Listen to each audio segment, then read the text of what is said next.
Assalamualaikum warahmatullahi wabarakatuh. Bertemu kembali pada mata kuliah pengantar sistem informasi. Materi kali ini yang disampaikan adalah peranan sistem informasi untuk mendukung keunggulan kompetitif dalam suatu organisasi. Diharapkan mahasiswa mempunyai kemampuan analisis dengan menjelaskan 5 hal kompetitif menurut Porter. Selanjutnya, melihat komponen-komponen yang menyusun dalam suatu value chain dalam proses organisasi. Materi selanjutnya adalah proses bisnis, yang mana video tentang proses bisnis akan dijelaskan pada materi berikutnya.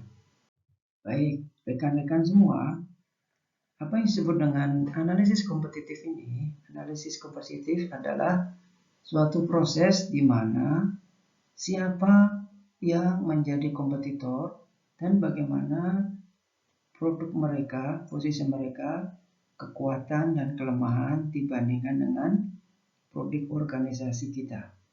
Di mana analisis ini membantu untuk menjawab beberapa pertanyaan seperti di mana posisi branding kita, ya. Kemudian yang kedua, apa yang bisa kita lakukan terhadap kompetitor kita ini. Yang keempat adalah apa yang bisa kita lakukan sehingga memerlukan perbedaan terhadap kompetitor kita ini. Yang keempat, peluang-peluang apa yang ada di market yang terus berkembang dan bagaimana kita bisa mengalahkan kompetitor kita. Baik,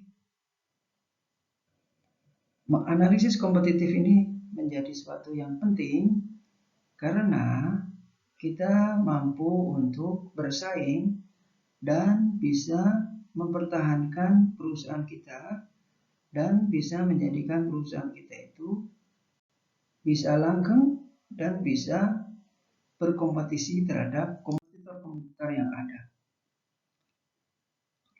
Baik, selanjutnya apa manfaatnya kita melakukan analisis kompetisi ini? Selanjutnya kita lihat bahwa kita bisa melihat kekuatan kita dibanding dengan kondisi industri yang ada, juga melihat peluang-peluang yang ada di dalam pasar yang terus berkembang. Juga diharapkan nanti bisa membuat suatu strategi yang dapat dilakukan sehingga bisa meningkatkan daya kompetitif perusahaan kita. Baik, selanjutnya kita lihat di dalam analisis ini kita bisa melakukan dengan analisis competitive landscape. Bisa melakukan SWOT analysis, bisa menggunakan PES analysis, juga yang ketiga bisa menggunakan analisis gaya 5 menurut Porter. Baik rekan-rekan semua, barangkali ini cukup familiar ya analisis SWOT ini.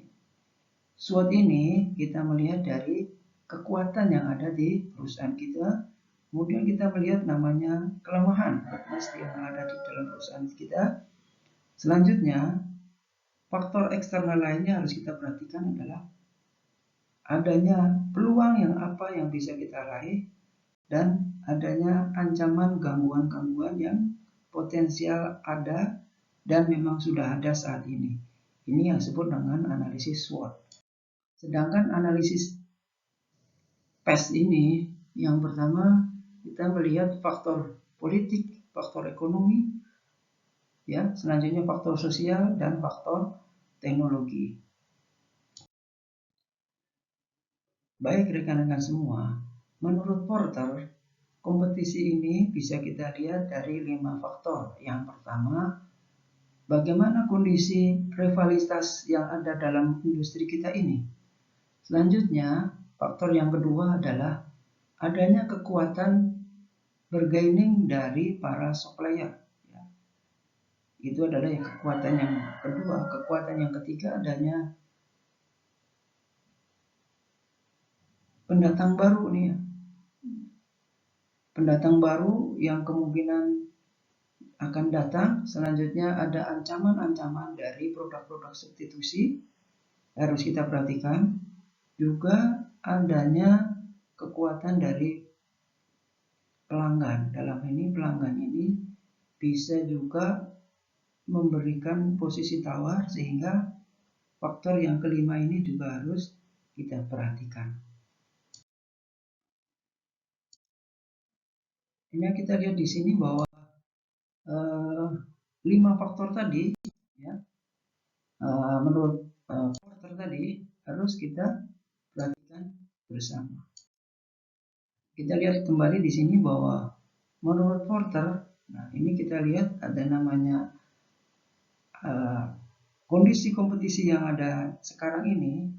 Kompetisi-kompetisi siapa aja yang ada sekarang ini harus kita analisis. Yang pertama, yang kedua adanya ancaman pendatang baru. Nah, ini pemain baru. Kemudian ancaman dari para pembeli, customer kita ini. Selanjutnya, ancaman selanjutnya harus kita lihat dari adanya produk-produk yang bisa menggantikan produk-produk yang ada di kita. Dan yang kelima, ancaman selanjutnya adalah kekuatan dari para supplier kita yang ada sekarang ini. Nah, kita lihat di sini siapa yang menjadi market leader di dalam suatu industri. Kita lihat di sini ya. Bisa terlihat di slide di sini. Ya. Selanjutnya, bagaimana strategi yang harus kita lakukan? Yang pertama ada namanya low cost leadership, di mana perusahaan kita ini menerapkan suatu strategi memberikan produk yang sama tetapi dengan harga yang lebih murah dibandingkan kompetitor.